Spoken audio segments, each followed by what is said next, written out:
Welcome to the Philadelphia Sports Table Podcast Show, the longest-running weekly Philly sports podcast show in the world. Eric and I are both looking at our screens right now because the Philadelphia Flyers have advanced to the second round of the Stanley Cup Playoffs. Game just got done. We are recording this Wednesday night on April 29th. Dear God, I don't even know what freaking, oh my gosh, what month it is. Dan Vladar, just an amazing, amazing goalie that the Flyers need to sign sooner rather than later to a long-term deal. Anyway, I'm Jeff Warren. We're out of our minds right now because the Flyers actually advanced to the second round here. I'm with my buddy, Eric Leonard, and if you're watching on YouTube, better known as Edgecombe Stan. He's got his Flyers t-shirt on. He's into it, folks. He's into the Flyers. Well, it's actually worth purchasing. They're fun. Yes. And they're young. And yes. It's just a perfect combo of veterans and young guys. And my God, what a fun series. I mean, yes. You talk about Vladar. They obviously don't win tonight without him because, you watch the overtime for 14 minutes. The Pens just won the puck.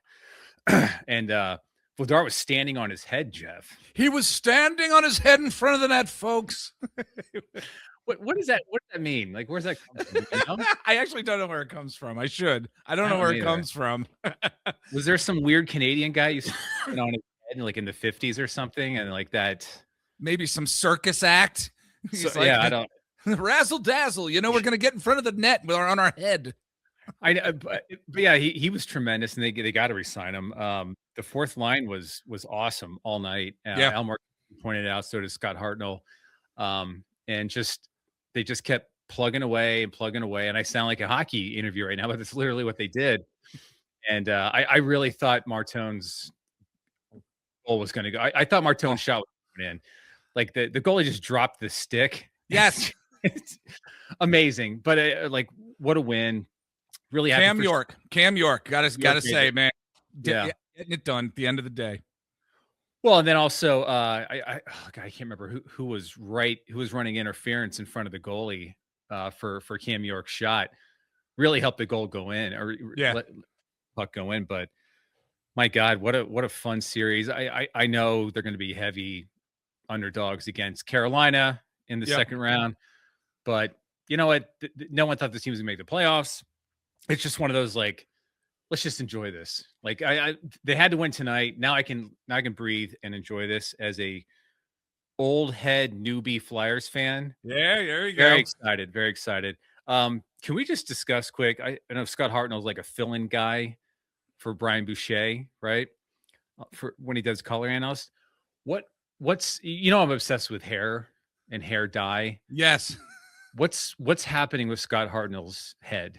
There's a lot of gel, I think. Okay. Yeah. I don't know if it's gel because I have been learning, even with my very thinning hair, I try to get it to look a little thicker than it actually is. Yeah. And there are so many more products today than there were even 10 years ago to help in that regard. I don't know if Hartnell's using a gel, a mousse, any type of sculpting cream, perhaps, or pomade. I have no idea, but he's definitely using something that makes him look like a doll, like doll hair in a way. He looks like a Muppet. It's not, there's no fade going on at all. Right. It's just a bush on top of his head. It reminds me of the grandfather from the Christmas movie, the National Lampoon's. Yes. Just this thing plopped on top of his head, and I was just obsessed with it whenever they showed him. So we're gonna have a lot more Flyers talk this week, folks. Had to do some shuffling around with some guests. We were going to have one of our good friends from BroadStreetHockey.com on the show this week, and we're saying, you know what? Flyers game 6 is being played. We're not going to be able to do it, so we're going to have a PST special coming your way. Likely this Friday. It's going to be dropping it into the podcast feed. And we're certainly going to have it on our YouTube channel to talk about what's going to be coming in the second round with this Flyers team and what we can possibly expect. As Eric said, it's going to be a tough road ahead for sure. But this week on the show, we got some great topics to get into. This first one, not necessarily so great because it deals with the Philadelphia Phillies. They have fired Rob Thomson. And unless you've been living under a rock, you know that happened. We're going to be giving our thoughts. Then we're going to dive into some NFL draft, NFL, I should say, Eagles post-draft talk. A lot of NFL draft analysts gave the Eagles really high grades for their draft picks this past week. Haven't seen too much less than an A-. There's some B's out there, a couple B- that I've seen from some folks. We're going to get into the Eagles draft. And then we're going to be introducing a brand new segment here at the Philadelphia Sports Table Podcast Show. Len doesn't even know about this yet, but he will soon enough. It's called Love to See It, Hate to See It. This is where we can talk about anything the past week that we absolutely love to see and vice versa, something that we hated to see. Anything in the world. Doesn't have to be sports related. It could be about anything. And we're introducing that segment as we're celebrating 13 years here at the PST Podcast Show. And then we're going to get into some Sixers and NBA talk. The NBA draft lottery proposal was unveiled today. We're going to dive into that. And then the Sixers-Celtics series is still ongoing somehow. So from there, what we're throwing down on the table, we've got our good friend Sean Barnard from Fox Sports Phillies, The Gambler, and DraftKings. He's going to be joining us for thoughts on the Sixers-Celtics series and how the talent on the Sixers, how they've looked during the first round here, and whether or not they're probably going to get booted soon, which is likely the case.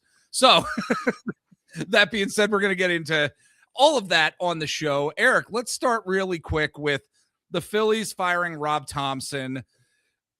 We knew some shoe, I guess, had to drop, and I was a little surprised it happened right now. I was on our good friend of the show, John Stallness, his podcast, Hitting Season Podcast, last week. He invited me on. We talked about it. I said, if we're still seeing consistent lack of offense, lack of hitting, lack of doing anything from an offensive perspective into the end of May, then that's probably when they would have fired Topper. That was my thoughts. And then, wow, all of a sudden this week it happened. I'm not surprised, but a part of me is surprised as well, because I believe Rob Thomson, a good guy, a good but imperfect manager as well. I mean, his platoon heavy lineups, often infuriating. We've talked about it a number of times on the show. He made a number of questionable postseason decisions, from last year's sacrifice bunt in Game 2. I remember he used a broken down Craig Kimbrell against Arizona, to going all the way back to Game 6 of the 2022 World Series, when he pulled Zach Wheeler a bit too early. He managed a clubhouse full of really strong personalities as well, but piled up a back-to-back NL East championships along the way here. And it kind of makes me sad, because he took over for a manager who absolutely stunk. And I don't think Rob Thomson stunk as a manager. And I think that he was a ball guy. And that's what happens in baseball sometimes. It was, I don't know, I was kind of like, oh man, this kind of stinks type of thing. But a shoe had to drop. Yeah, because I mean, there's certain players I'd like to fire, Baum and Stott, Yeah, or 1 and 2 probably. Yeah. But yeah, someone had to take the fall for this, and I thought he'd at least make it to like mid-May. Yeah, the way they were playing, but they decided to make the change, because I get it, because they let's face it, they look horrible, like just not ready, terrible base run. It's just all the side effects of probably a manager who like overstayed his welcome. I don't know if the locker room was still listening to him. Maybe they was starting to tune him out. And just go through the years. 2022 they make the World Series, 23 they lose, 24 they lose, and it's just getting worse and worse. Yeah, and this happens with managers, even really super likable guys, to baseball teams that have heavy veteran presence, older team, and not a lot of young guys, from the farm system have broke through, and it was just kind of a boring team, I would say. And like, because of the salary and like in the marquee names on the team, like it's always going to be the manager that goes. Yeah. Yeah. Now what do they do next? That's the interesting thing. I read a bunch of stuff today that it's almost inevitable they're going to hire Alex Cora. Yeah. who was just fired from the Red Sox. Yep. I'm like, is that a good idea? Like, exactly. It seems like from what's been reported so far is that Dave Dombrowski, one, he really didn't take much accountability for his part in this, which was kind of like pretty shitty because he's culpable with where this team is at right now as well. He owns the team. Like, what are you gonna? Yeah, well, I mean, he's like the general manager. Of the team. But yeah. I mean, he runs the team. It's like he's not going to fire himself. So exactly. I mean, but his lack of accountability. What I mean is by saying, you know what, you know what, you're right. I mean, what's he going to do? Say, yeah, we ran it back and it was a wrong decision. He's not going to say that. He's not. But the way that he handled this, I think behind the scenes, there's some questions there, I think. Yeah, and if you go back and listen to our the preview show of this podcast for the Phillies, like we were really banking on a lot of it was banking on Stott and Baum to like kind of break through finally. Yeah. Because I think we were kind of, without saying it, kind of resigned to the fact that like this team is older. Yeah. And they're losing more and more. Like they're not getting better.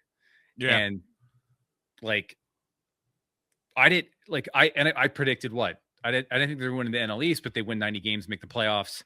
Right. But like I think I should have like nutted up and been like, I don't think you're going to be that good this year. I didn't like the Luzardo signing. I thought that was too quick. You've said that. Yeah. I just don't. Maybe a new voice in the locker room will turn things around, but this team feels like it is what it is. I don't think Topper was like the main component to their failure so far this year. You have so many veterans on this team. And again, it goes back to what I was saying, so many personalities too.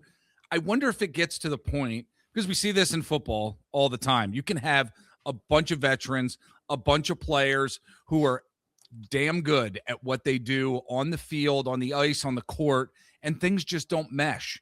How happy were we when James Harden initially came to the Sixers? We're like, oh my God.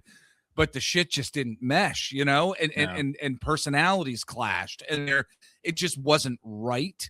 And I'm wondering, as these Phillies veterans are getting older, things are just not right. Personalities not necessarily change, but relationships change. How does that affect the clubhouse? How does it affect then on what's going on the field? I think that could be part of what this is as well. Just guys getting older, guys getting more, perhaps, solid in their own ways of how they want to do things and set in their own ways. That could be it. Yeah, and I think Castellanos is a good signpost for this situation. Yeah. Talk about personalities.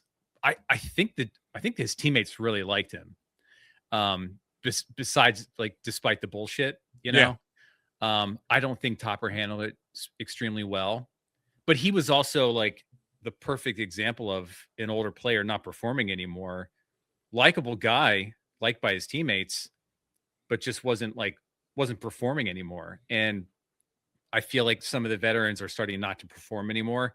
I mean, the Real Muto signing to me was like, I know we need a catcher, but he's what, 32, 33, injured every year. Dombrowski should take way more blame than he did, honestly, for the building of this team, because it just doesn't look right on the field. And I don't have to be John Stolnis to say that. Just watching this team on the field doesn't look good. And the untimely hitting, is that even a term? The starting pitching is in the toilet. Yeah. Again, that's team building and not so much the coaching, but I understand why they let him go. And maybe like, again, Topper came in and turned the team around. Maybe another voice comes in. Joe Girardi's still available. Yeah, out there if we wanted to go back to the original manager. Do you hear what I said? Joe Girardi? Yes. Goodness gracious. Sorry. I was looking at something on the stupid StreamYard thing while you were talking as I was getting ready to segue into the next thing. I thought you were I thought you were accepting that. I'm like, no, that's not what it was. No, horrendous. No. Yeah. That was good. You got me. You got me on that one. Really though, folks, I mean, I think that at least for me, he's the winningest regular season manager. Rob Thomson, winningest regular season manager in Phillies history since the 20th century. And part of me thinks that he deserved better in a way. At the end of the day, I kind of think he deserved a little bit better. Just based on after Girardi and what he did. And again, I hate the narrative of the running it back thing because these guys are fucking talented. They are talented. I think they're just getting so set in their ways during their veteran years here. And as they are getting older, that it's tough to break out of that. Like, that's kind of what I think it is right now at this point. So anyway, don't want to belabor the point. Should we get into some Eagles talk? Sure. You want to go that? Yeah. Why don't we do that? Actually, why don't we take a break first, and then we're going to get into some Eagles talk. Folks, stick with us. We'll be right back. All right, we are back, and we're going to get into some Eagles post-draft talk. I will say I had a great conversation with Brendan Deeg from thescore.com on the Table Talk Show. Head back in the podcast feed. Listen to that if you haven't already, where we really were analyzing Eagles draft picks and the direction that the front office is going with these draft picks. But Eric, we got together as we do with our buddies during the NFL draft, and it was a fun time. I mean, we tend to enjoy hanging out more than we do actually enjoy like the draft at times. We were all waiting for Eagles picks. Our one buddy is a Jets fan, waiting for that pick, and also checking out the Pittsburgh Steelers picks because one of our other buddies is a Steelers fan. But I think after it's all been said and done, analysts have really been saying the Eagles had a fantastic draft for the most part. Usually A minus. A few analysts said Eagles had an A+ draft. Some folks said it was a B. It's all subjective, but at the end of the day, the wide receiver room is going to look a lot different because Mekhi Lemon is coming to Philadelphia, 5'11", 192 pounds. He's just an amazing route runner. He goes through traffic on the field without fear. And I think it's going to be a fascinating wide receiver room. He's going to be there with Devontae Smith, Dontavian Wicks, Hollywood Brown was signed to a 1-year deal as well. I mean, conventional wisdom says A.J. Brown is going to be out the door in a trade within the foreseeable future. Eli Stowers, the next tight end possibly of the future, and we know how second-round tight ends have worked out with the Philadelphia Eagles. I was a little baffled with the Cole Payton quarterback a pick, considering Tanner McKee, Andy Dalton are there to back up Jalen Hurts. But overall, a really good draft, I think, by the Eagles and Howie Roseman. The guy just knows what he's doing, man. And it's so good to see year after year. We don't know how the season's going to go, but I generally like the draft. I would give the Eagles an A-. Yeah, I agree. Of course, it could be an F. Who the hell knows? Right. Like, right. One thing I was thinking about for our one segment, the love it, hate it thing, was just the post analysis of the draft. Like it's bonkers how much is out there. Yeah. And how many opinions there are. Like, yes. I mean, it's pretty, I think it's pretty well known that the Jaguars had a bad draft because they have this really young GM now. He's like 28 and he thinks he knows better than everybody else. Yes. And did you watch his press conference after the draft? I saw clips. I mean, it was cringy. It was like a Gen Zer, like, boomers and Gen X people. Like, it was that kind of, yes, I know better than everyone else. You drafted 2 tight ends in like the top 4 rounds. Like, what? Yes. one's a strictly blocking tight end. Whatever. That I get, but like just the grading system. But I still love the draft for the Eagles. They had a really good mix of like drafting for need and best player available. I thought, like, especially with their first 3 picks, like offensively, they were terrible last year. The defense fell apart at the end of the season, but for the most part, solid. So they really went offense heavy. So I love the guard, tackle, tight end, wide receiver. Just get the bodies in there. I wish Jeff Stoutland was here to coach the offensive line. Be a big help for these new guys, but hey, two things that really jumped out to me. One, you just mentioned the quarterback from North Dakota State. Does Sean Mannion decide to do like a Taysom Hill thing with him? That's what's being talked about. Yeah. Yeah. I mean, it was pretty obvious from the start when they drafted him. It's like, that's probably what they're going to maybe think about. And also Sean Mannion. So the one thing that jumped out to me, okay, so AJ Brown is an up the field wide receiver, on the sideline wide receiver. You know, they pretty much have now all of their wide receivers in Eli Stowers. They're all like middle of the field guys.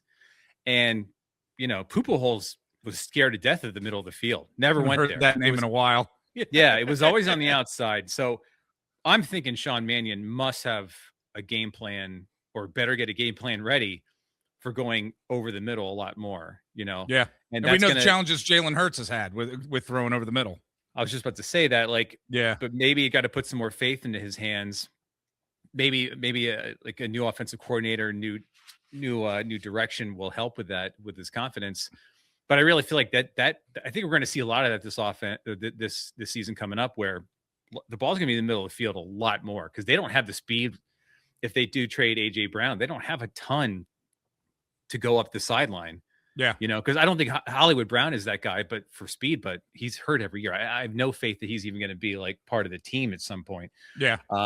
That's what makes the Mekhi Lemon pick so interesting, and the fact that Devontae Smith is there too. I mean, two speedsters that are actually going to be your number one and number two. Yeah, that's what makes it really interesting. But the most intriguing, I read a lot about this guy before the draft started, and when the Eagles drafted him, the kid from Nigeria, the UR Barnard. Oh my gosh, yes, 7th round pick. He was picked 251. The second to the last Eagles pick. Holy cow.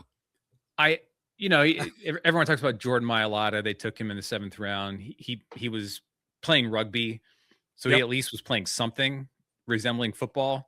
From what I understand, this guy hasn't played football ever for the most part. Nothing at all.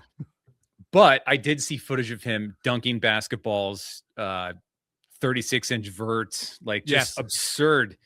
I've never seen a guy built like him, honestly. Like, he's a freak of nature. Yes. If you can just teach him how to put one hand down and say, go get the quarterback fast. Like, that's your job. You're going to come in on 3rd down and that's it. Maybe there's something there. I love that pick, because it's like, what the hell?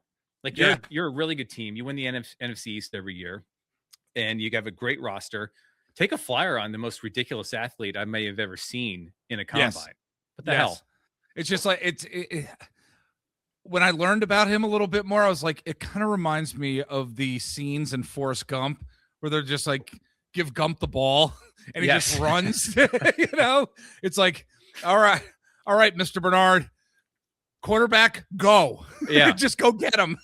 Just teach him how to do that. By the way, yes, Forrest would have got killed.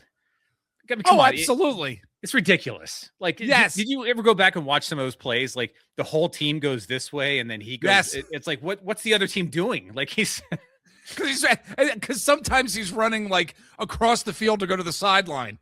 It's like, and they're like, no, not this way, you dummy. Oh, okay, I gotta go this way instead. And the other teams, like Keystone Cops, are like, whoa, my gosh, where's he going? Like, I hate that part of the movie. It's so dumb. Look, what are your thoughts on the Eagles draft? Leave us a comment below if you're watching on YouTube. Would love to hear your thoughts. This team is continuing to build through the draft. Very, very noticeable in terms of what Howie Roseman did in terms of building through the draft, and what the future holds for this team. So, again, we're going to take another break here, and then when we get back, we're going to get into our new segment, Love to See It, Hate to See It, and then some Sixers and NBA talk. Stick with us. We'll be right back. It's time to introduce a new segment here at the Philadelphia Sports Table Podcast Show, Love to See It, Hate to See It. This is where we talk about anything this past week that we love to see, and vice versa, anything that we hated to see in the world. Doesn't have to be about sports. It can actually be about anything. So we are going to be diving into this, and love to see it, hate to see it. Eric, let's start with love to see it. What this past week did you absolutely love to see? This one's pretty easy for me. I mean, I could just say the Flyers. going into the second round. But yeah, I'm a basketball guy, obviously, and Embiid coming back last night and just doing Embiid things. 33 points. Yeah. 33 points, what, eight assists, 5 rebounds. Yeah. For a guy who can't jump anymore. I don't know if you saw him trying to dunk that game. Yes. He could barely get it over the rim. He's 7'2". But my God, like, and I think it was Jeff Teague or Lou Williams on a podcast today was like, if Embiid never got hurt and just had a normal career, he's probably the best big man of all time. Of all time, absolutely. I mean, you got Kareem, Bill Russell, but I think it's a solid argument because the guy is so talented, and it's such a shame what's happened to him physically. But like, yeah, I still love him. I still absolutely adore Embiid. I probably have bitched about him the most out of any Philly athlete in my lifetime. But you still give him respect. And you always have. And there are certain contingencies within the Sixers fan base that don't give him that respect anymore. It's okay to be critical of Joel Embiid every now and again as one of the greatest athletes ever in the city of Philadelphia. But you've always given him, and I think we have here on the show too, like given him the respect that he absolutely deserves. I mean, there was a time where you could say he was a little lazy, out of shape, you know, that whole thing. Did he want it bad? Did he want to play? You know, that was one of the things early on with him. Yeah. I think he always has. I mean, his reaction in 2019 after losing to the Raptors, obviously he was destroyed by that. The guy cares, and he does bust his ass and tries to stay healthy. He can't help his appendix almost exploding. Yeah. Like he can't help almost getting cerebral palsy. The one. Yes. Like, yes. He can't help that. So like, but for him to come back, he came back in game 4 and he was awful. Like he had a bunch of points, but he fucked up the rhythm of the team. He can't, they finally figured out last night. He stopped shooting 3-pointers. They parked him down low, and then they just dominated the Celtics in the second half. We'll get into that more a little later, but just seeing him come back and kill, like, it was like, yeah, your centers are cute. They've had a good season, Celtics, but guess what? We got the biggest monster down there, and you have no chance against him. He was awesome. And they have a shot in game 6, and then game 7, who the hell knows? And it's you know, you want to say in game 4, he helped the team not win. He absolutely helped them win last night. And I just love the guy. And it was really nice to see him come back and play that friggin' well and save the season, honestly. Yeah. Great comments. You love to see it. You absolutely love to see it. I know we're going to be getting into Joel Embiid a little bit later with our guest, Sean Barnard. But it's a fantastic love to see it part of this segment here. And for me, I'm going to go to a clip that I saw on, was it TikTok, or it doesn't matter which social media site I saw it on, but I was watching for whatever reason. And maybe it's because one of my neighbors ran in the Boston Marathon and finished it. Shout out to you, David Cowan. Not that you're listening, but still shout out to you for getting it done, actually doing it, training for so many months, and then having so many health issues leading up to it, and the fact that he actually did it. But I was watching some Boston Marathon runners, and I think folks have seen right at the end, individual, I think he might have been Somalian, perhaps, where he just couldn't run anymore. His legs just weren't working. His legs were not working. But the love for the Boston that runner from other runners who helped pick him up, did you see this clip at all? Picked up this guy and took him right to the finish line. I just loved to see that. And I learned a lot more this past week just about the Boston Marathon, just diving into it a little bit more. I was a little too online, and I was just watching stories and what the Boston Marathon means to certain people, and the fact that 2 runners were able to help that particular runner get to the finish line. I love to see that. Yeah, I saw the footage. It's one of those heartwarming, like, people are still good in the world kind of thing. Yeah. But I got to say, like, not totally surprised by it, because I ran 1 marathon in my lifetime, and it really is like a communal thing. Yeah. Like you're in this together. You're doing this insane thing. You think about it, 26.2 miles. It's really, really hard. My legs were jelly when I was done. but you do kind of run with the same people for a lot of it. You do talk to them.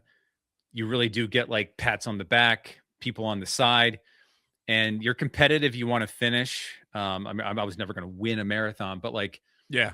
if I saw somebody go down that I was running with, absolutely would pick them up. Yeah. Because you're in this thing together. Because it is an insane thing to do, and you're surrounded by these other insane people that are doing it with you. So, not surprised, but still awesome to see. I love to see it, Jeff. Yes, love to see it. Love to see it, folks. Let's go to hate to see it. What this past week did you just you hated seeing it or hated hearing it or anything like that? What's that for you, Eric? This is also NBA related. Okay. Just Oklahoma City is such a great team. They're so fucking good. SGA is probably the best player in the league right now. Yeah. With Jokic's kind of swoon in the playoffs a little bit. But the foul baiting and the whining and the flopping that OKC is doing. Yeah. When they don't have to do it, like they're so goddamn good. Like they won the finals last year. They blew through the regular season for the most part, but the amount of like SGA is like brutal to watch sometimes. Like the last game of this series, game 4, he was awesome. He didn't foul bait, and he went 15 for 18 from the field. He dominated the Suns. But for the rest of the series, he was like the flopping and the falling over when nobody touches him, and him kicking his legs out and feet out against the defender and falling over. That kind of bullshit. Like you don't have to do that, dude. Yeah. You're the best guard in the league. You don't have to do that. The worst one was Chet Holmgren he's what, 7'1". He was getting guarded by Colin Gillespie, a former Villanova player, who's a 6-foot guard for the Suns. And like he ran out, Gillespie at 6 feet tall, ran out onto Chet, who's 7'1", remind you. And Chet actually leaned into him and threw a jumper over the backboard to get the foul. I'm like, you don't. What are you doing? You're 7'1". Like, it's become such commonplace to do this in the NBA anymore that even the stars, the best in the league, feel that they have to do this. I mean, it's more of a culture thing, don't you think? At this point, oh, for sure. And the game now is like it doesn't even look like the game from even like 20 years ago, right? When they had to put the hand check rules in because the fouling when you got in the lane was so bad. Yeah, and the hacking. But now it's gone like so far in the other direction where teams are like, SGA will shoot. The guy touches his shoelace and he does a backflip somersault onto the ground. And it's like, but the thing with them is that I hate to see it, is that you don't have to do it. Like, you're just a tremendous team. You're a great defensive team. You have this all-world scorer. You don't have to flop. You don't have to foul bait. Like that's what teams like the Hawks should be doing against the Knicks. Yeah. Not OKC, who's probably the favorites to win again. I hate it. It drives me nuts as a fan. And, and even if the Sixers did it, I would have a hard time defending it. Yeah. It'd really be difficult. Are you old man yelling at the clouds here, do you think? I don't think so, because I even see younger fans on Twitter like being I'm like, kidding. What are you doing? Like, I agree. Yeah. But the culture of it is extremely annoying when these guys can give you better basketball at the end of the day. So it's a good hate to see it. My hate to see it, buddy, comes down. This has nothing to do with sports. So as a lot of folks know, I'm running for state representative this year in the district that I live in. And I was talking to a couple members of my campaign team today, and I made a Dave Chappelle reference. We're talking about from the Chappelle Show. Okay. Now listen, Dave Chappelle over the years here, he's gone down some paths that I necessarily haven't fully agreed with here and there with some things, but man, the Chappelle Show back in the day was amazing. Fantastic. I made a reference to these young individuals today who are in their 20s on my campaign team. And they're like, oh yeah, that's your generation comedy. And I felt like shit. I really did. I was like, God, I really am getting old. You mean funny? Like, yeah, exactly. Because I'm thinking back to his R. Kelly bit, pee on you video. I mean, that was genius. there's And there's so so many many. genius bits. Yes. His early stand-up, the shows are probably top 5 funniest show of all time. Yes. And no offense to the younger generation, I do watch stand-up clips on Instagram quite a bit. Yeah. And on Twitter. Same here. And there's some really funny comics, Yes, men and women, honestly. And their perspective on things is really interesting and very funny. But there's some shit out there that it goes along with the Gen Z stare kind of comedy where they like, I woke up today, I feel like going anywhere. Yes. It's like, you're gonna tell a joke or like what are we waiting for here? Like, but yeah, I hated to see it on my text screen on my screen on my phone. They were just like, yeah, that's your generation comedy, I guess. And I was just like, oh man, hated to see it. You know what you should do now do 10 a day. Do 10 show. Just berate them with it. I'm just gonna send them clips and say you must watch it. You have to watch it. All right, well, that is our love to see it, hate to see it segment here, and we are also gonna now get into some basketball talk. We got to talk about the Sixers. We got to talk about first, Eric, the NBA, the new and revised NBA draft lottery. It's a proposal now. Seems a little bit confusing, and the goal from Adam Silver and the NBA front offices is this is going to help to dissuade teams from tanking. I don't know if this is going to do it or not. I briefly looked at it today, and we are going to put up on the screen here the NBA lottery reform proposal. If you're watching on YouTube, you're obviously seeing this. If you're listening on an audio podcast platform, head on over to YouTube, search out the Philadelphia Sports Table Podcast Show, subscribe, and check out what we're looking at right now. So the current odds and new odds is what we have on our screen right now. Eric, give me your thoughts. Where are you coming in with this? It does seem a little confusing, to be honest with you. I don't know what this fixes. Yeah, right. Like I've read 3 articles already. This just came out like today, right? I think Shams. Yes. Yeah. I've already read 3 articles. I watched Zach Lowe on ESPN kind of explain it. And I think the consensus is this isn't going to fix anything. This is just this is putting a grenade on a Band-Aid that was put on like a machete. Like it's just a bad. How does this help tanking? Like if you're the Wizards and you have the worst record, right? Yes.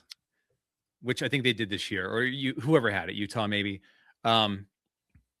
So does this incentivize you to win 5 more games? So you're the 4th worst team? And that's what I was going to say. Maybe we'll be the 6th or 7th worst team because we have the same percentage shot as the 10th worst team and the 5th worst team. Yeah.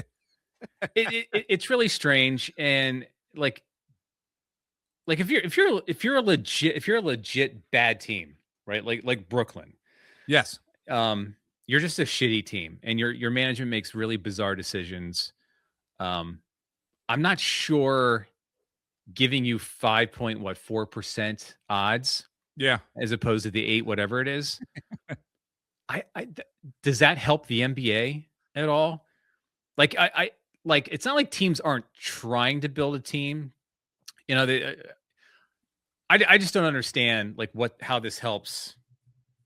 Like all you have to do is win 3 more games to bump yourself up to the 4th worst team. Yeah. And teams are going to have atrocious injuries like the Pacers did, this past off season. So they had one of the worst records in the league. Right. And why should they get penalized for they didn't necessarily try to suck. They were just in the finals. Yeah.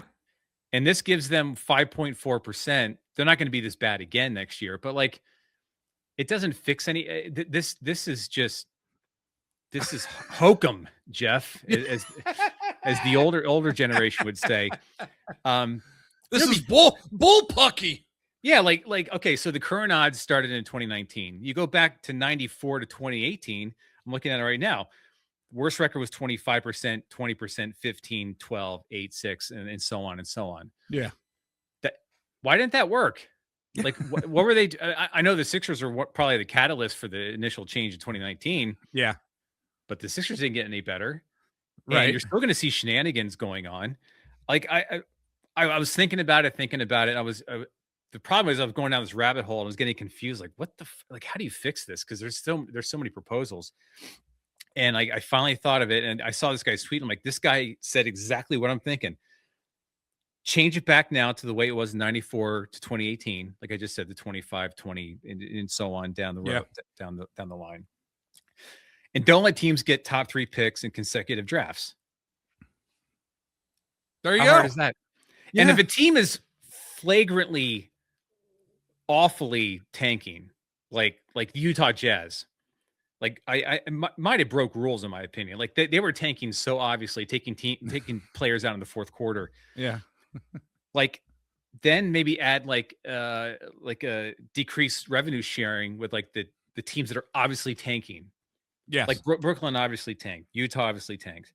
Like maybe you start to take a couple $1 million from them, from the revenue sharing stuff to get their act in order, and don't let them have a top 3 pick the next year if they get one previous year.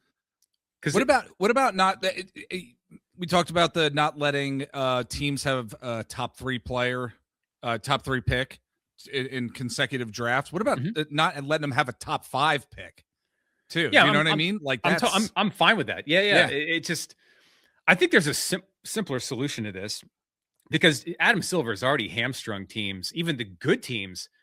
Like he's already hamstrung teams with the apron, the first apron, second apron stuff, trying to keep your teams together, which was like, that was the goal for a while, was trying to keep good players on the same teams and keep teams gelled and together. Yeah. Now, if you want to do that, you got to pay like $80 million in tax, right? Because of the second apron bullshit. And now you're kind of hurting the worst teams. I guess I feel like the Hawks and the Bucks, this is awesome. You're just kind of in the middle all the time. So like now you have like 9% chance of getting the top pick. Exactly. But why do those teams get? Like, right. They kind of suck too. Yes. Why do they deserve it? There's a simpler solution to this, and this is not it. This is bad. I don't like this option at all. Yeah. Look, leave us a comment below. What do you think about this new NBA lottery reform proposal? It's confusing for sure.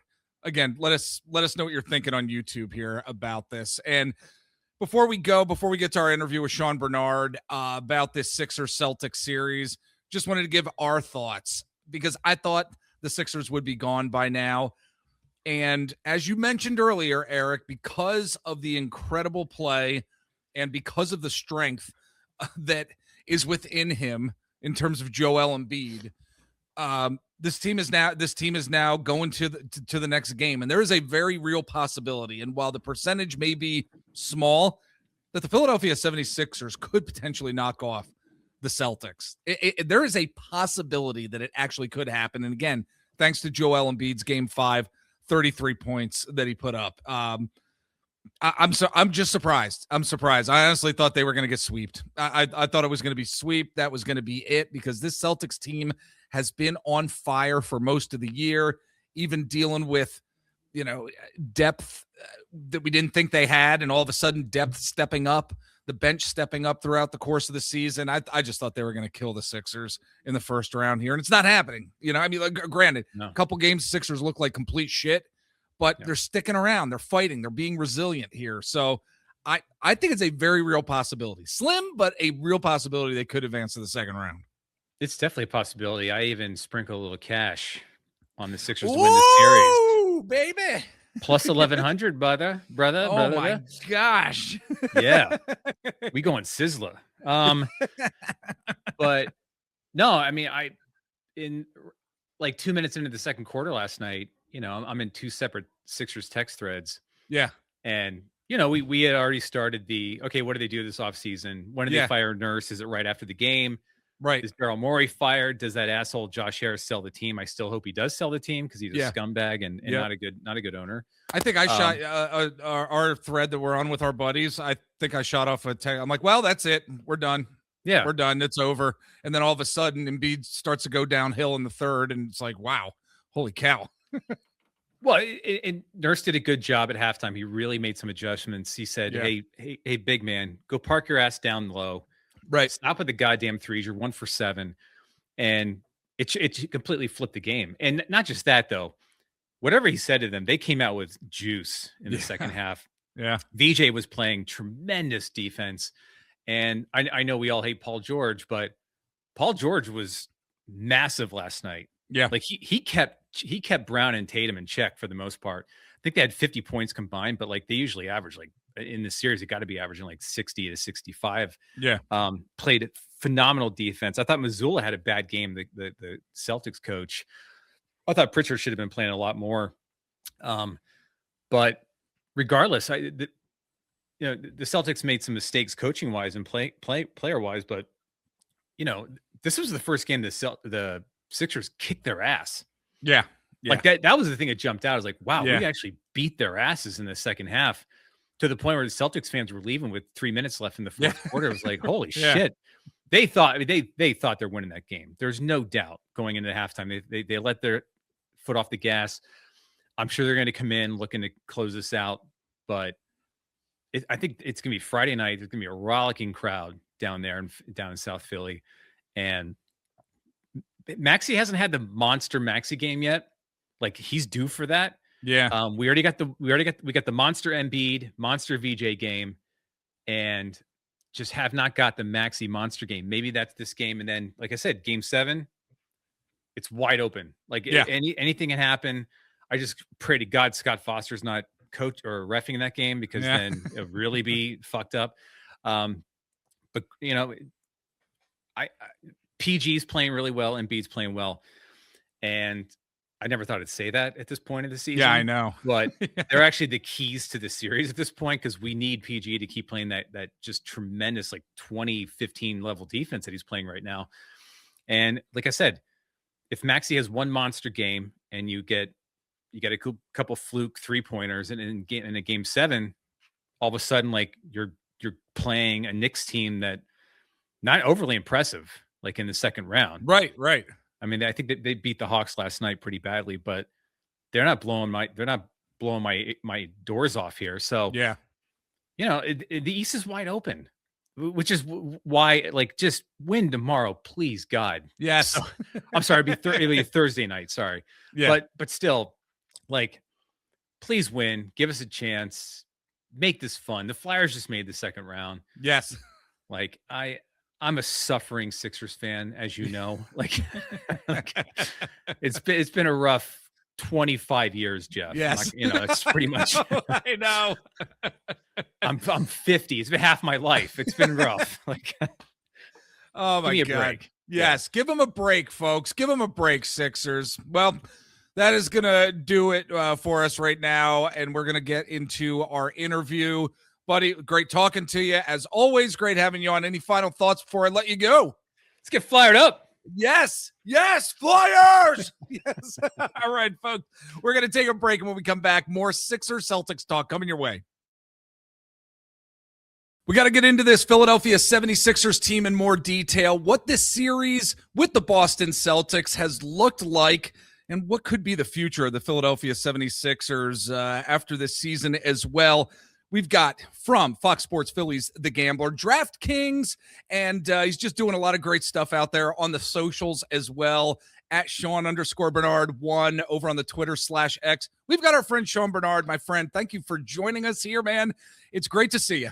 Yeah, absolutely. Appreciate you having me as always, Jeff, and happy we get a little bit of positivity, I would say, to talk about this Sixers team. I don't think anybody knew exactly what to buckle up for this series, but a little bit more competitive, a little bit more entertaining than I think a lot of people were expecting. So I'll take that on the positive side. Absolutely. We're recording this on Wednesday, August 29th. Game 5 was last night. Really surprised a lot of us. We're going to get into that in a bit. But I, from an overall perspective here, Sean, want to get your assessments on both of these teams, how they've looked in the first round.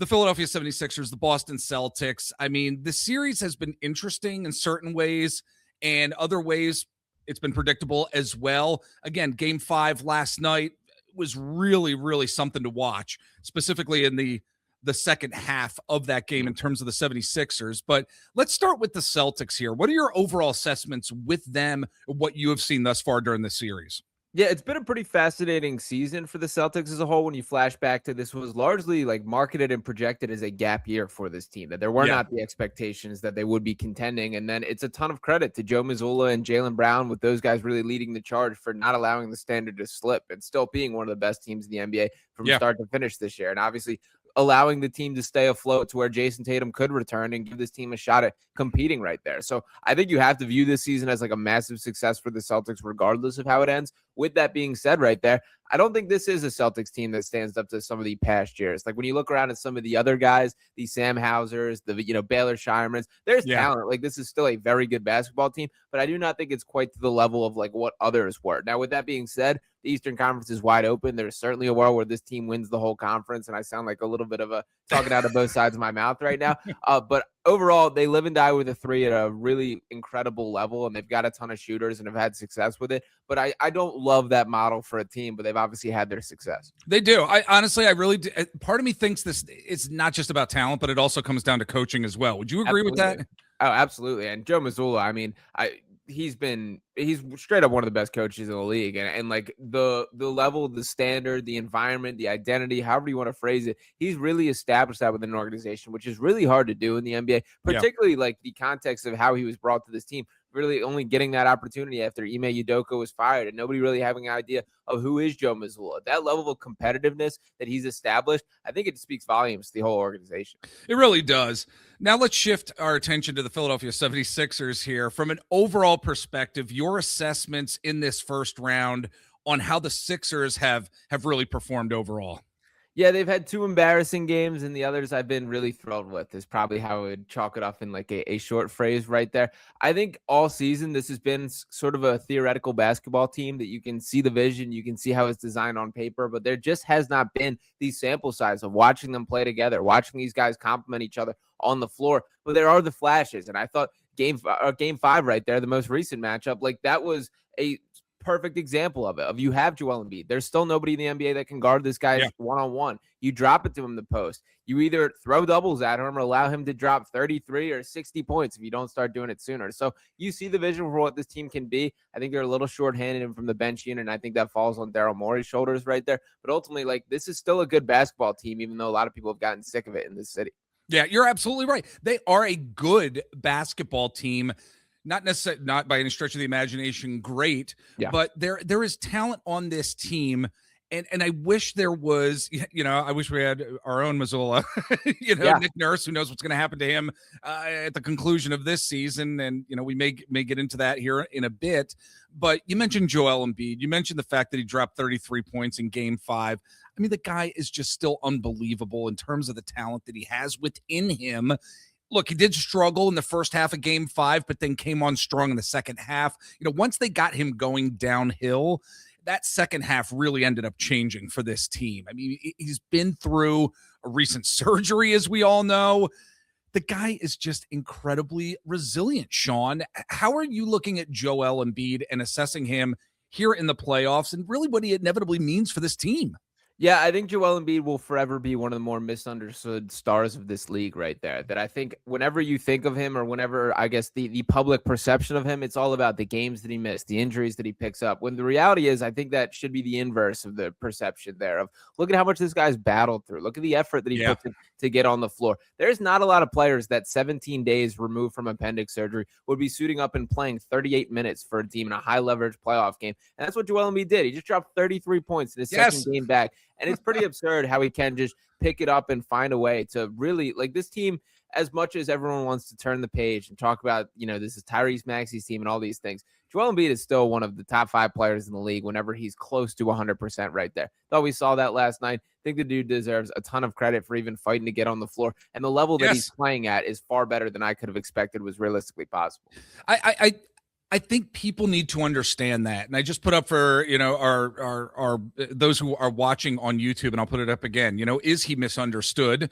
Like you had just mentioned, Sean. And yes, he is. He's going to go down as one of the most misunderstood players possibly in NBA history. I mean, the battles that he has had to deal with season after season after season, whether it's health, whether it's talent on the roster, whether it's, the bench depth, and him having to keep this team on his shoulders for years and years and years, it never ceases to amaze me that he'll have moments in Game 5 where he shows us who he really is as a player and inevitably as a person too.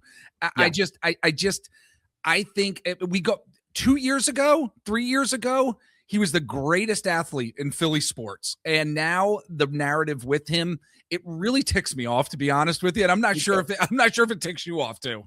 Yeah, no, it absolutely does. And one of the things that I've been largely critical of the Sixers organization is how guarded that they are with a lot of the injury reports with Joel and sort of the terminologies that they use. I just think makes everyone look worse. And I think if the full story was out there for what Joel Embiid has dealt with, a lot of people would look at him in a little bit different light right there. Like I'm talking about the year after his MVP, where the meniscus injury really sent him on the peak of where these injury issues have popped up. We're talking about him having historic numbers where he's averaging more than a point per minute, and he could only play 3/4 a game. Like the knee would swell up to the point where, yes, he was checking out largely for blowouts in that game, but he really didn't have it in him. Like he couldn't walk after games during that season. And then he's just suiting up again for the next night. So he's battled through way more than just about any player would be willing to. And I think if some of that was more publicly out there, I think one day we will get a little bit of Joel Embiid expressing all of that. But I think people don't have any idea what he truly has put himself through just to get on the floor as frequently as he possibly can.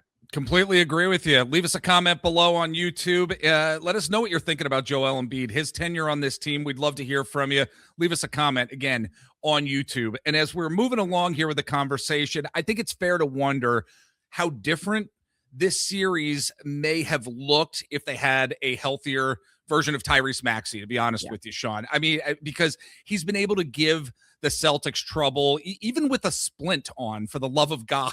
I mean, Maxey has still been able to use his explosiveness, but I do wonder just how different this series would have been, especially the first couple of games, like those embarrassing games that you mentioned earlier, how things would have been with a healthy Tyrese Maxey. What are your thoughts on how Maxey has performed thus far in this series? Yeah, I definitely fully expect that whenever this season does officially end, we'll get a pretty, concerning report of this guy's been dealing with something pretty legitimate and pretty serious right there. You can see the panic in his face when that splint popped off after he had a breakaway layup over there in Game 4. That's when one of those moments where it really clicked to me of this dude's definitely not close to 100%. And you can see it. He doesn't look as comfortable and as confident, especially coming off screens and sort of having that short look as a window for a 3-point shot, which is sort of the bread and butter of what Tyrese does a lot during the regular season. So at the 3 shots in the first half of Game 4 right there, you just have to this guy is a dude that is all the talent in the world, has really put it together this year, and it really is disappointing that this is how it's trending. But you got to give him credit for fighting through and battling as well. So I'm not quitting on him on the season. I do think we'll see Tyrese Maxey still have some high highs,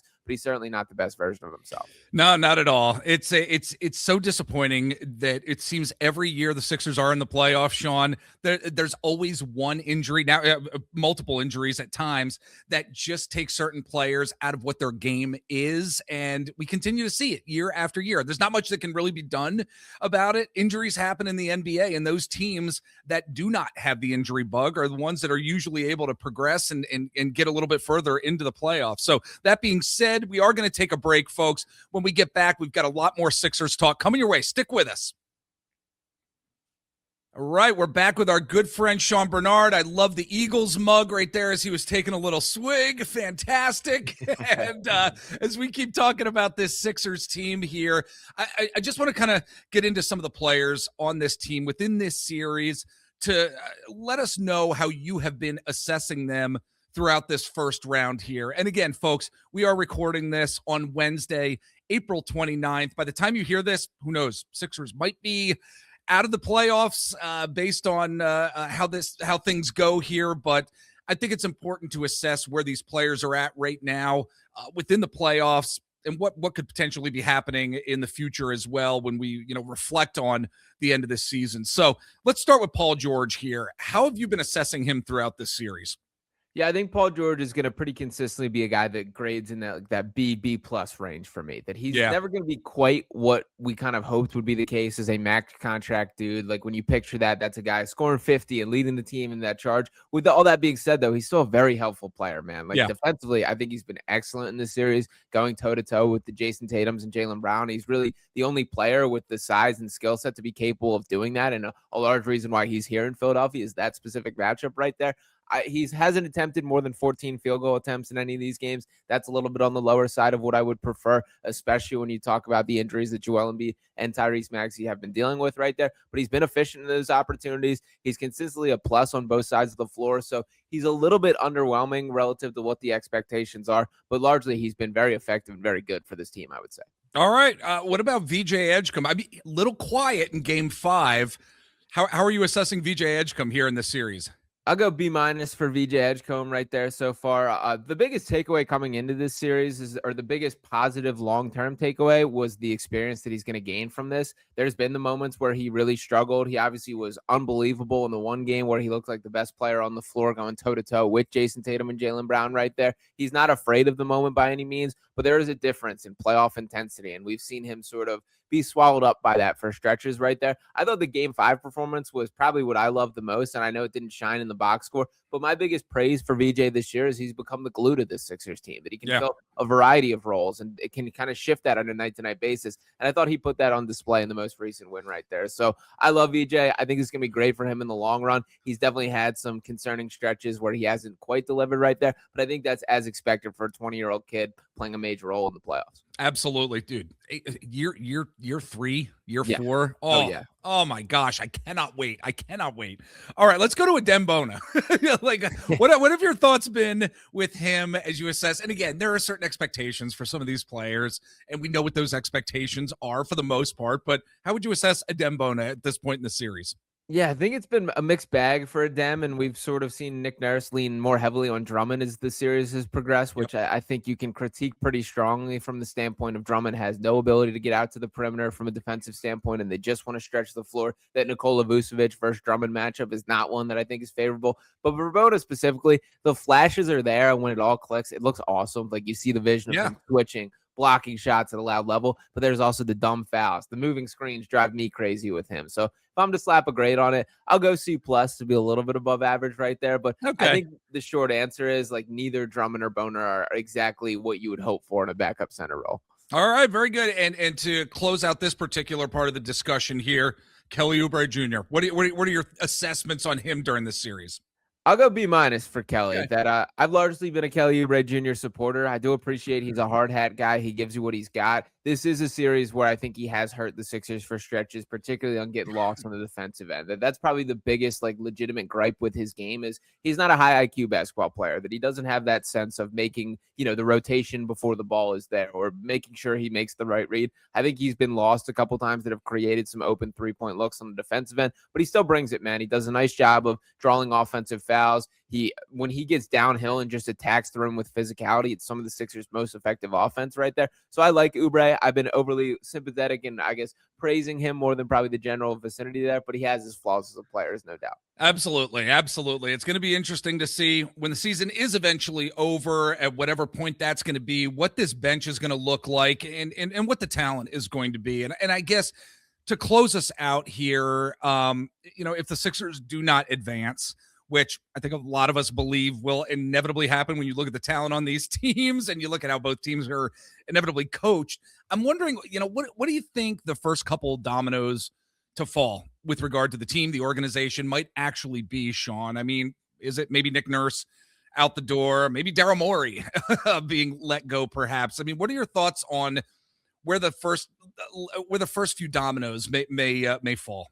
Yeah, it's going to be really interesting because I think each of these guys have very unique conversations or unique outlooks on it. Like I personally entered the series with the mindset that the context of how this series goes matters more than just the raw results. That if they lose in Game 6 right here, it's one thing. If they were swept in Game 4, that would be kind of change the perception a little bit. But to start with Nick Nurse, I'm a guy that has been more critical of Nick Nurse than most. I would prefer that he is fired. With that said, I think he's got a very legitimate case to walk into the front office and say, look, I dealt with a 25-game suspension for Paul George. I signed up here to maximize Joel Embiid's skill set, and he's been here for less than half the games. But look at all that I've dealt with and still found a way to get this team above 500 record into the playoffs and win 2 games against the Celtics, whoever the case. So I think he's got grounds to stand on with that. I think he's honestly coached a pretty good series in this right here, but I do think there's not like a thing that he's maximized or that he has as an identity. And I think he's a little bit of a product of the environment for the success that he has had at the NBA level with Kawhi Leonard, the biggest story right there. Yes. I think it's more likely than not that Nick Nurse is fired. And I think he's probably okay with that at the end of the day, that he's just as frustrated as everyone with that. For Daryl Morey, it's been kind of the league's worst secret right here of all the Bob Myers influence on this organization and the Harris Blitzer conversation. You see Bob Myers sitting courtside at like a lot of Sixers game, like double-digit times that I've seen him there this year. I do think there's probably a pretty likely case that Daryl Morey is out the door as well.